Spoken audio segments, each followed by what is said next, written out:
শাহজালাল মুজাররদ ইয়ামিনী রাহমাতুল্লাহি আলাইহি নারায়ে তাকবীর আল্লাহু আকবার স্লোগানে যেমন ভাবে শত বছর আগে জালেম শাসক গৌর গোবিন্দ লেজ গুটিয়ে যেমন পালাতে বাধ্য হয়েছে, ঠিক তেমনি ভাবে আজ যখন এই বাংলার জমিনে ছাত্র সমাজ যখন একসাথে কাঁধে কাঁধ মিলিয়ে মাঠে নেমেছে, যখন মাদ্রাসার উলামায়ে কেরামরা কাঁধে কাঁধ মিলিয়ে মাঠে নেমে নারায়ে তাকবীরের আল্লাহু আকবার স্লোগান দিয়েছে, তখন বাংলাদেশ থেকে স্বৈরাচার সরকার শেখ হাসিনা লেজ গুটিয়ে বোনকে নিয়ে পালাতে বাধ্য হয়েছে।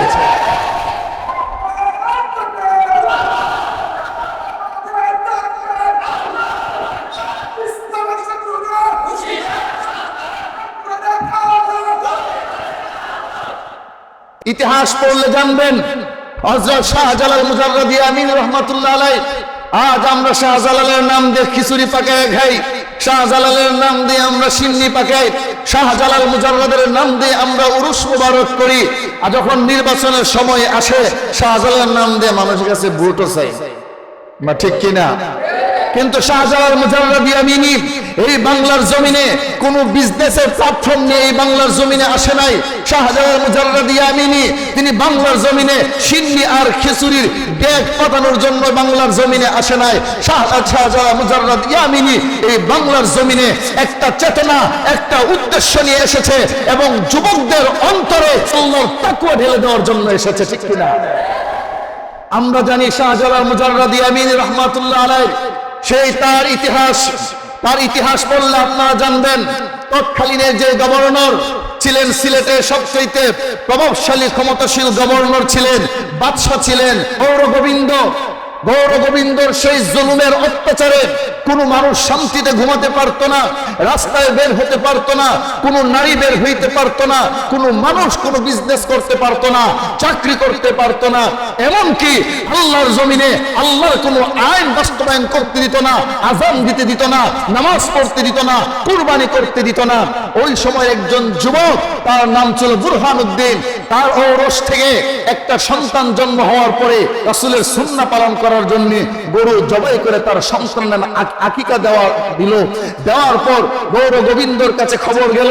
গৌর গোবিন্দর কাছে খবর যাওয়ার পরে গৌর গোবিন্দ তার সৈন্যদেরকে দিয়ে বুরহানুদ্দিন এবং তার ঔরসগত সন্তানকে গৌর গোবিন্দর প্রাসাদে নেওয়া হলো। নেওয়ার পরে সেই গৌর গোবিন্দ সেই বুরহানুদ্দিন যেই হাত দিয়ে রাসূলের সুন্নাহ আল্লাহর আইন বাস্তবায়ন করেছিল গরু জবাইয়ের মাধ্যমে, গৌর গোবিন্দ তার হাত কেটে দিয়েছে।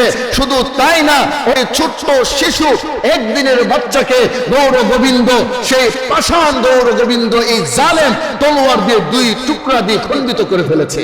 তখন বুরহানুদ্দিন চিন্তা আর পেরেশান, বাবার সামনে সন্তানের লাশ, বাবার সামনে সন্তানকে হত্যা করা কেমন লাগবে আপনারা বলেন? বাবার সামনে সন্তানকে হত্যা করার পর বুরহানুদ্দিন পাগলের মতো হয়ে গিয়েছে। পাগলের মতো ঘুরতে ঘুরতে চলে গেল দিল্লিতে।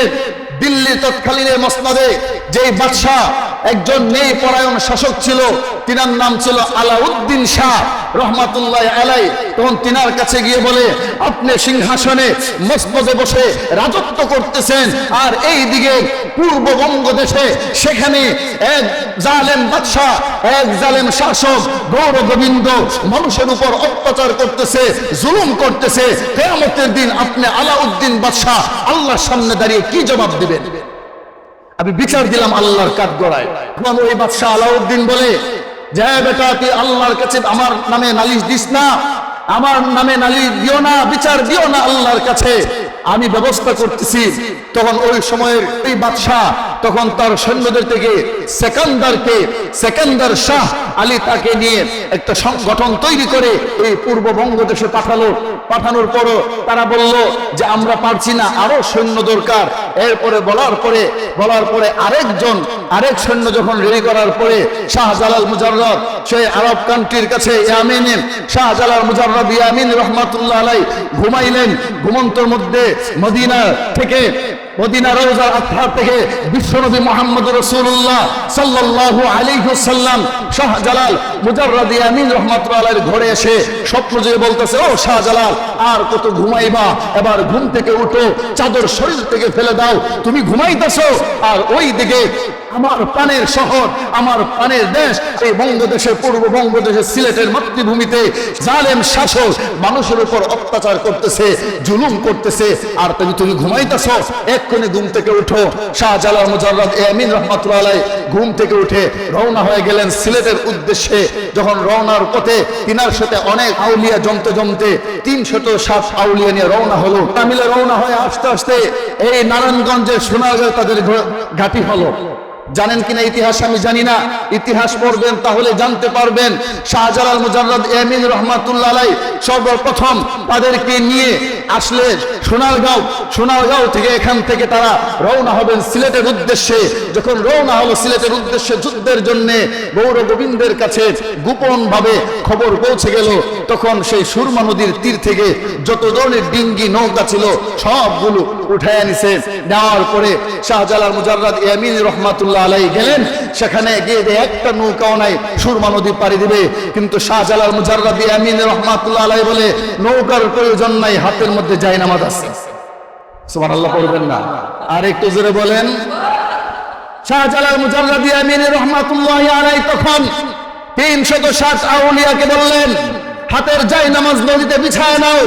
হাতের জায়নামাজ নদীতে বিছায় নিয়া নামাজ অবস্থায় জায়নামাজে দাঁড়িয়ে সুরমা নদীর এপার থেকে ওই পারে গিয়ে গৌর গোবিন্দের প্রাসাদের ভিতরে ঢুকলো।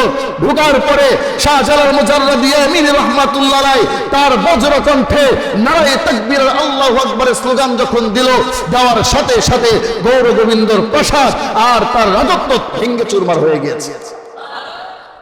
আর গৌর গোবিন্দ তখন লেজ গুটিয়ে পালাতে বাধ্য হয়েছে। শুধু পালাতে পারে নাই, শাহজালাল মুজাররাদ ইয়ামিন রাহমাতুল্লাহ আলাইহি তার 307 আউলিয়া মিলে তাকে ধরে আনলো। আনার পরে বুরহানুদ্দিনের সন্তানকে হত্যা করার কারণে সর্বোচ্চ শাস্তি তাকে শাহজালাল মুজাররাদ ইয়ামিন দিয়েছে।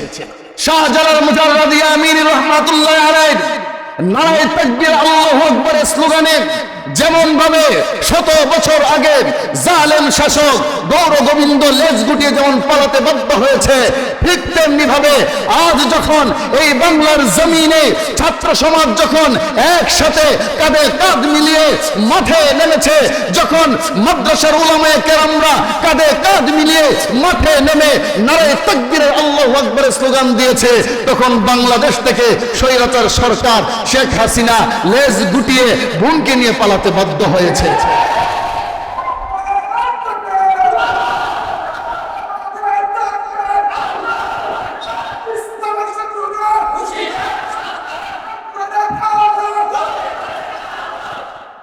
এই জন্য জুলুম চিরদিন থাকবে।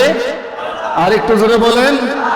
এই জন্য আল্লাহু আকবারের স্লোগান, আল্লাহু আকবার যার দিলের মধ্যে আছে, আমরা এতটুকু প্রমাণ হয়ে যাই, পৃথিবীর কোন কামান, পৃথিবীর কোন যত বড় অ্যাটম বোম বলেন, কোনো কিছুই ইহুদিদেরকে গ্রাস করতে পারে নাই। একমাত্র গ্রাস করতে পেরেছে নারায়ে তাকবীর আল্লাহু আকবারের স্লোগান।